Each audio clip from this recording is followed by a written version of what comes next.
महाराष्ट्र में ओम प्रकाश राजभर ने कर दिया बड़ा ऐलान। ओम प्रकाश राजभर के इस फैसले से बीजेपी भी हुई हैरान। बीजेपी के साथ ओम प्रकाश राजभर की पार्टी महाराष्ट्र विधानसभा में लड़ेगी चुनाव। हरियाणा और जम्मू कश्मीर में भी खोलेंगे ओम प्रकाश राजभर अपना खाता। यूपी में जीरो, राजभर क्या महाराष्ट्र में बनेंगे हीरो? चलिए आपको बताते हैं राजभर ने क्यों लिया इतना बड़ा फैसला।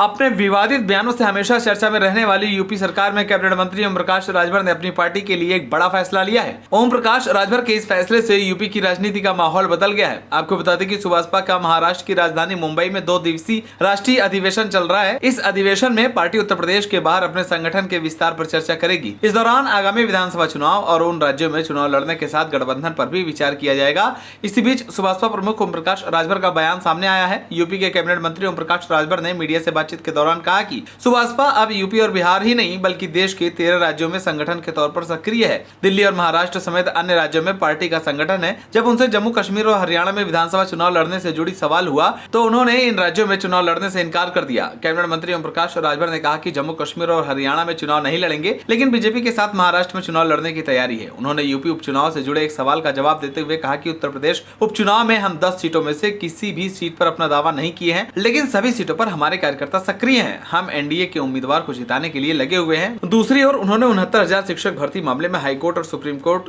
के आदेश का स्वागत करते हुए कहा कि हमने पिछड़ी जाति के छात्र हितों के लिए इस मामले में पहले ही आवाज उठाई थी। जबकि SC/ST आरक्षण पर भारत बंद को लेकर प्रतिक्रिया देते हुए उन्होंने कहा कि ऐसे लोग संविधान विरोधी हैं। सुप्रीम कोर्ट का निर्णय समाज हित में है। पहले ये लोग यह स्पष्ट करें कि आरक्षण के समर्थन में है कि विरोध में है। राजभर ने आगे कहा कि भारत बंद करके देश को नुकसान पहुंचाना किस संविधान के अंतर्गत आता है? क्रीमी लेयर जैसी इस व्यवस्था के जरूरतमंदों को आरक्षण का लाभ मिल सकेगा। बता दें कि मुंबई में चल रहे अधिवेशन में सुभाषपा प्रमुख ओम प्रकाश राजभर भी मौजूद है।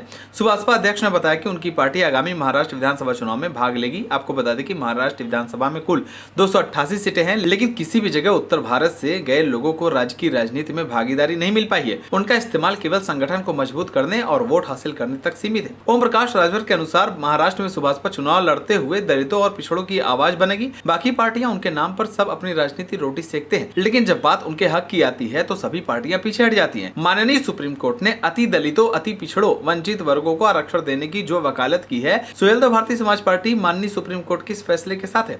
आपको बता दें कि लोकसभा चुनाव से पहले ओम प्रकाश राजभर ने एनडीए का दामन थामा था। इससे पहले वो समाजवादी पार्टी का हिस्सा थे, लेकिन लोकसभा चुनाव में अपनी पार्टी को आगे बढ़ाने के लिए बीजेपी के साथ चले गए और बीजेपी के साथ मिलकर लोकसभा चुनाव लड़ा। हालांकि बीजेपी की ओर से ओम प्रकाश राजभर की पार्टी को एक ही सीट दी गई थी, जिसमें ओम प्रकाश राजभर ने अपने बड़े बेटे अरविंद राजभर को चुनाव लड़ाया, लेकिन उनको हार का सामना करना पड़ा।